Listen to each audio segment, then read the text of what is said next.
Right ఇక bulletin లో breaking news అయితే చూస్తున్నాం. టాలీవుడ్ లో ఎన్నికల వాతావరణం వేడెక్కింది. Telugu film chamber of commerce ఎన్నికలు రేపు జరగనున్న నేపథ్యంలో భాగంగా ఫిలిం నగర్ మొత్తం రాజకీయ వాతావరణం నెలకొంది. బడా నిర్మాతలు చిన్న నిర్మాతల మధ్య తీవ్ర పోటీ నెలకొనడంతో మాటల తూటాలు పేలుతున్నాయి. బడా నిర్మాతలపై చిన్న నిర్మాతలు ఆగ్రహం వ్యక్తం చేస్తున్నారు. ఎన్నికల కోడ్ పనికి మాలిన హామీలు ఇస్తున్నారని వారు మండిపడ్డారు. చిన్న సినిమాలకు అధిక థియేటర్లు టికెట్ ధరలు పెంచమని హామీలు ఇవ్వాలని డిమాండ్ చేశారు. ఇండస్ట్రీ మొత్తం ఒకరి గుప్పిట్లో ఉందని హాట్ కామెంట్స్ చేశారు.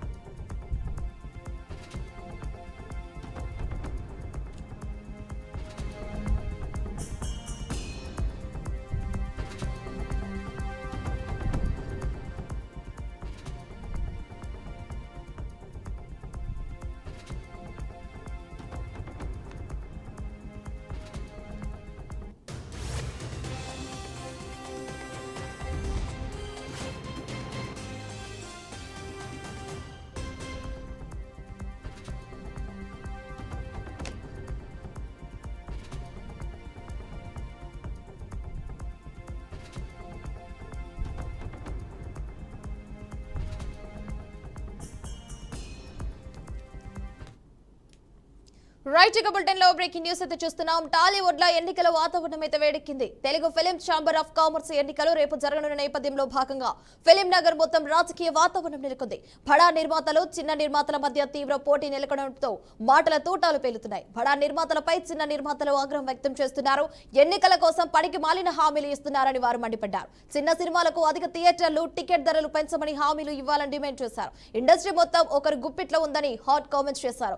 రైట్ ఇక ఇదే అంశానికి సంబంధించి మరింత సమాచారం మా బిహార్ ప్రతినిధి రామకృష్ణ అందిస్తారు. రామకృష్ణ చెప్పండి, అసలు ముఖ్యంగా మనం చూసుకుంటే ఫిలిం నగర్ లో అయితే ఎలక్షన్ అయితే హీట్ గా అయితే పెంచుతుందని తెలుస్తోంది. ఈ నేపథ్యంలో భాగంగా మనం చూసుకుంటే రేపే ఫిలిం ఛాంబర్ ఆఫ్ కామర్స్ అయితే ఎన్నికలు అయితే రానుందని తెలుస్తుంది. దీనికి సంబంధించి అప్డేట్స్ ఏంటి? రేపు Telugu film chamber of commerce ఎన్నికలు ఉదయం 8 గంటలకు జరగనున్నాయి. దీనికి మొత్తంగా దాదాపుగా 1500 మంది సభ్యులు ఈ ఎలక్షన్ లో పాల్గొంటారు. మెయిన్ గా చూసుకుంటే 2 ప్యానల్ మధ్య బలంగా అయితే పోటీ ఉన్నట్టు తెలుస్తుంది. ప్రోగ్రెసివ్ ప్యానల్ వర్సెస్ మన ప్యానల్. మెయిన్ గా చూసుకుంటే ప్రోగ్రెస్ ప్యానల్ కి సంబంధించి బడా నిర్మాతలు ఉన్నారు. మైత్రి రవి కావచ్చు, అల్లు అరవింద్, దిల్ రాజు, దగ్గుబాటి సురేష్ బాబు. మన ప్యానల్ కి సంబంధించి శ్రీనివాసరావు, శ్రీకన్య, ప్రసన్న కుమార్. వీళ్ళ ఇద్దరి మధ్య పోటీ అయితే తీవ్ర స్థాయిలోనే ఉందని చెప్పుకోవచ్చు. మెయిన్ గా చూసుకుంటే మన ప్యానల్ కి సంబంధించి నిన్న ప్రెస్ మీట్ కూడా పెట్టడం జరిగింది. ఏదైతే ప్రోగ్రెసివ్ ప్యానల్ అనేది లాస్ట్ టైం ఛాన్స్ ఇచ్చాము, వాళ్ళు కూడా చిన్న సినిమాలకు సంబంధించి కూడా మమ్మల్ని ప్రోగ్రెసివ్ ప్యానల్ అనేది బడా నిర్మాతల తరపున, మన ప్యానల్ అనేది చిన్న సినిమాల తరపున 2 కూడా పోటీ చేస్తున్నాయి. మన ప్యానల్ కి సంబంధించి కూడా నిన్న ప్రెస్ మీట్ పెట్టడం జరిగింది. శ్రీ కళ్యాణ్, ప్రసన్న కుమార్ వీళ్ళందరూ కూడా మాట్లాడడం జరిగింది. మేము లాస్ట్ టైం కూడా ప్రోగ్రెసివ్ ప్యానల్ కే అవకాశం ఇచ్చాము. చిన్న సినిమాల్ని ఎక్కడో కూడా బెనిఫిట్ షోలు కావచ్చు, 5వ షోకి ఎక్కడా కూడా మాకు టైం ఇవ్వట్లేదు, థియేటర్లు ఇవ్వట్లేదు అనే అంశాన్ని లేవనెత్తారు. చిన్న సినిమాలని ఎక్కడా కూడా పట్టించుకున్న దాఖలు లేవు. చిన్న సినిమాలు రిలీజ్ పండగల టైంలో కూడా డేట్లు ఇవ్వట్లేదు.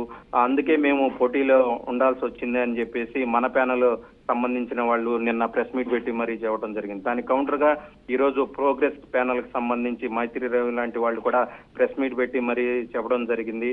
మేము ఖచ్చితంగా ఏదైతే చిన్న సినిమాలు పెద్ద సినిమాలు అనేది ఏముండదు, హిట్ అయితే మాత్రం అది పెద్ద సినిమా. ఎగ్జాంపుల్ లిటిల్ ఆర్ట్స్ కావచ్చు, బలగం కావచ్చు, దండోరా కావచ్చు, ఇవన్నీ కూడా ఆ పెద్ద సినిమాల్లోకి వెళ్ళిపోతే హిట్ అయితే హిట్టా లేదంటే ఫ్లాపా.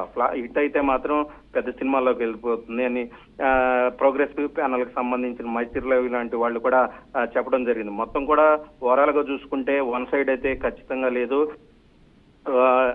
నువ్వా నేనా అన్న రీతిలో అయితే పోటీలో ఉన్నారు. మెయిన్ గా చూసుకుంటే ప్రోగ్రెస్ ప్యానల్ కి సంబంధించి 1500 మంది ఈ ఎలక్షన్ లో పాల్గొంటున్నారు. వాళ్ళందరినీ కూడా మేము కలవలేకపోతున్నాము అని చెప్పి ప్రోగ్రెస్ ప్యానల్ కి సంబంధించిన అభ్యర్థులు చెప్పడం జరిగింది. మన ప్యానల్ కి బెనిఫిట్ మన ప్యానల్ సంబంధించిన ఈ 1500 మందిలో దాదాపు ఎక్కువ మందిని ఫోన్ నెంబర్లు గ్యాదర్ చేయడం కావచ్చు, లేదంటే వాళ్ళని పర్సనల్ గా వెళ్ళి కలవటం కావచ్చు. ఈ ఇన్విటేషన్ అనేది మన ప్యానల్ సంబంధించి ఎక్కువగా జరిగినట్లుగా కూడా తెలుస్తుంది.